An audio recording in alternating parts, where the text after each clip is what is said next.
Mas e as drogas, cara? Eu fumo maconha, eu tenho essa preocupação da maconha tá fudendo meu cérebro. Eu tenho essa preocupação e eu tenho essa real noção que ela tá fudendo meu cérebro. Você tem a real noção? Tenho. Pare.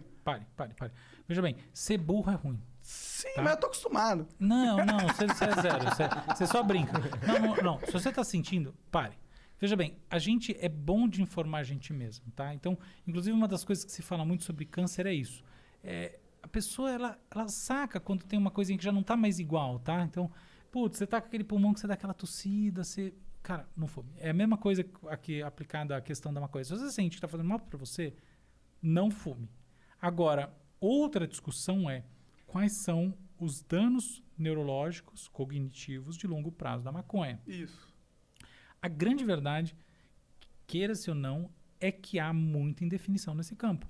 Eu não vou dizer aqui que está provado por A mais B que definitivamente fumar maconha na vida adulta gera declínio cognitivo.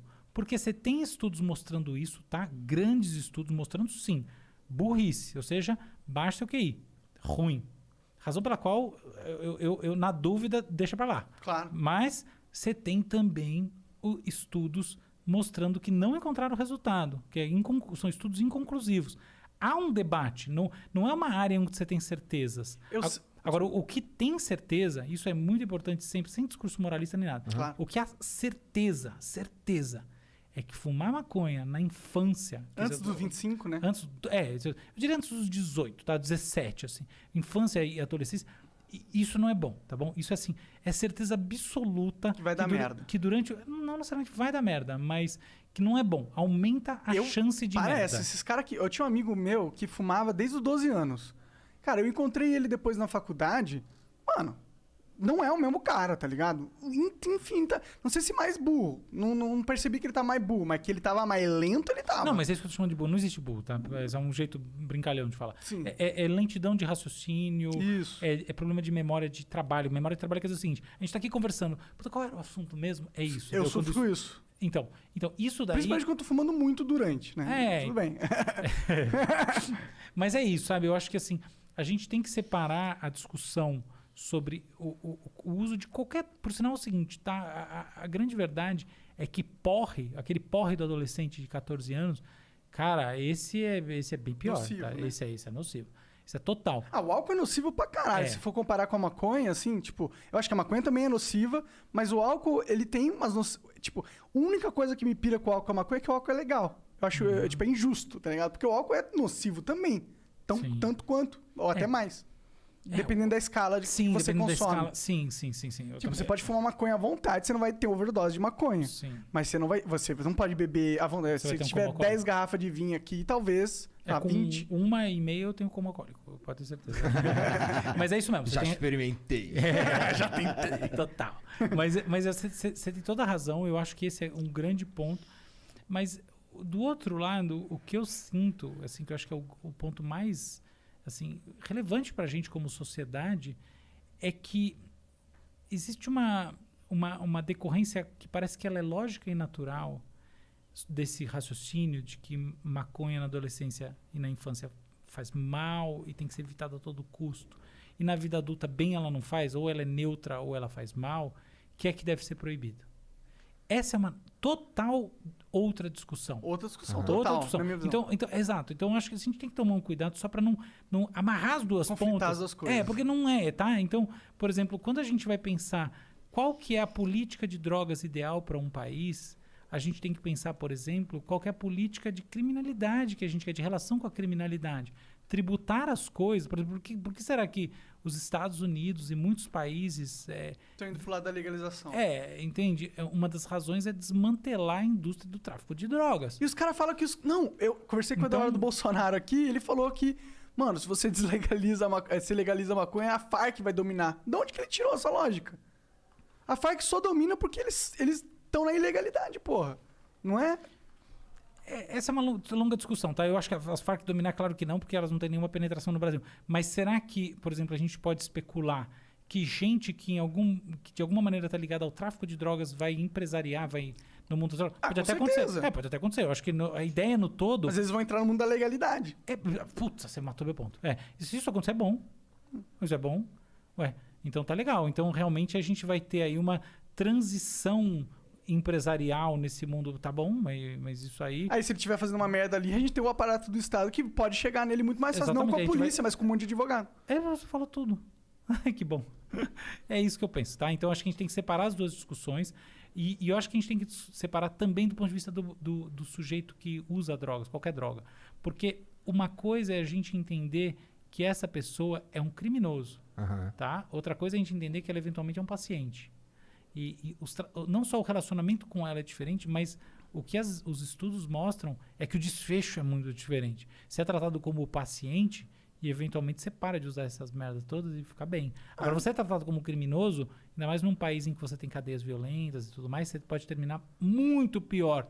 Você pode terminar num ciclo de tráfico, de coisas muito mais violentas, e aí a coisa pega. Então, a escola do crime é a prisão, né? Então acho que tem esse ponto, tá? A gente tem que olhar também a pessoa. Porque tem um ponto que a gente sempre olha, que é natural, assim, intuitivo, tem das falsas intuições, que assim, o sujeito usa drogas porque ele gosta de usar drogas, ele tá afim. Isso é uma grande verdade que existe. É verdade, isso é verdade. Mas, talvez o seu caso é esse, certamente o seu caso é esse, porque eu já vi que você é um cara 100% saudável, feliz, bem-sucedido, tudo mais. Mas, a gente, por exemplo, me mostre um paciente esquizofrênico que não fume cigarro. Um paciente com transtorno bipolar, por exemplo. Todos. Por quê? Porque existe uma atração natural, assim. O sujeito, a nicotina, ela entra nos receptores da acetilcolina, tá? Então, ela tem receptores do cérebro que estão desbalanceados naturalmente, blá, blá, blá. A cocaína, por exemplo, ela tem forte aderência aos receptores da dopamina, os receptores dopaminérgicos do cérebro. Prazer. Recompensa. Circuitos de recompensa, etc. Tal. O que acontece? Onde a gente chega com isso? Que, assim, uma relevante, não desprezível, das pessoas que, por exemplo, fumam crack, fazem uso crônico da cocaína, elas têm uma condição de base predispositiva. E não é simplesmente porque elas têm genes, tá? Você tem variações genéticas, que a gente chama isso de polimorfismos, que de fato aumentam a vulnerabilidade, tá? Então, inclusive ao álcool. O que quer dizer vulnerabilidade? O cara cheirou 4, 5 vezes cocaína e ele fica viciado. Enquanto a outra pessoa cheira durante 5 anos e não fica. Porque a verdade é que cocaína vicia menos que cigarro. É verdade. É sério? Do ponto de vista das pesquisas, é isso que você diz. Legal. Quer dizer, legal não, mas eu nem sei se essa é uma informação boa do público saber. Já tô querendo cheirar cocaína agora. Não, nunca faça isso na tua vida. Ih, chegou errado aí. Chegou o moralista falando. Não, chegou tarde, porque eu já cheirei uma vez. Ah, tá bom. Evite isso. Mas foi bem pouquinho e não achei tão legal. Mas enfim, onde eu quero chegar com isso? Muitas dessas pessoas que têm essa vulnerabilidade, elas têm por um outro tipo de desbalanço, que não é simplesmente uma variação genética que gera isso daí e ponto final. Elas têm mesmo por uma questão de base. Elas vão ser tratadas. Entende? E se elas são, em vez de tratadas do ponto de vista do que um tratamento significa em termos de acolhimento, elas são tratadas do ponto de vista do que um criminoso precisa receber, cara, ferrou. Você vai aumentar o problema dela. Entendeu? Então, eu acho que a gente tem que também ter um pouco de empatia pelas pessoas que usam drogas por questões que são muito de dificuldades pessoais. Quer um exemplo? No Brasil, a gente teve uma grande epidemia de cola, né? De solventes. Solventes usados por meninos de rua. Eu lembro disso. Porra, cara, você tá entendendo? Você tá falando de criança... Destruindo o potencial dela. E que não tem pai, não tem mãe, não tem comida, não tem nada. E você vai jogar, antigamente se chamava na FEBEM, né? Você tá entendendo? Calma, peraí, entendeu? Eu acho que a gente tem que também ter um pouco de empatia. De inteligência. De empatia, mas de inteligência. Não tá funcionando essa porra, tá ligado? E olhar esse sofrimento, né? Porque é complicado você falar assim, tá lá, os viciados. Cara, vai na Cracolândia.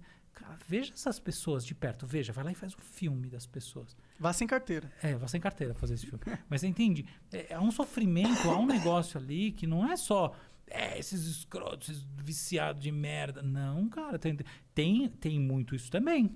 Mas não é só o hedonismo que gera essas tendências. A gente tem que entender que existe um problema de violência, de abandono social, de sofrimento, de vida na rua, de família destruída, de catástrofe em cima de catástrofe, e o cara termina na rua cheirando cola porque ele está com fome. Isso existe, isso não é papo furado, isso é fato de um país chamado Brasil.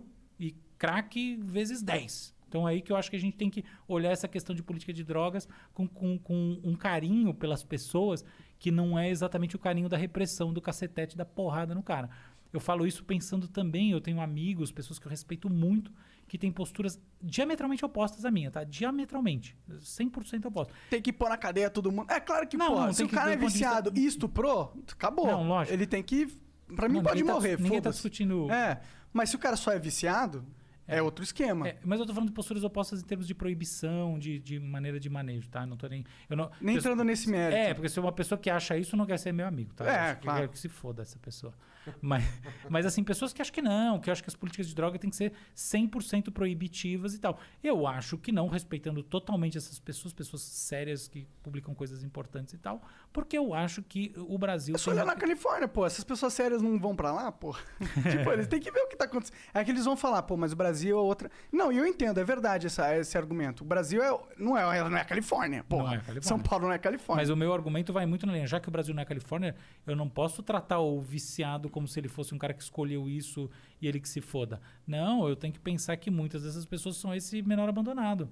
E aí, porra, eu vou fazer o quê? Eu vou dizer que simplesmente esse sujeito tem que ser processado, tem que ter um encarceramento e etc. E tal? E até onde a sociedade pode se dar o luxo de matar potenciais à vontade, assim? Eu acho que não pode se dar esse luxo, sinceramente. Eu acho que como uma visão de, pô, queremos chegar longe, vamos aproveitar todos os jogadores do time.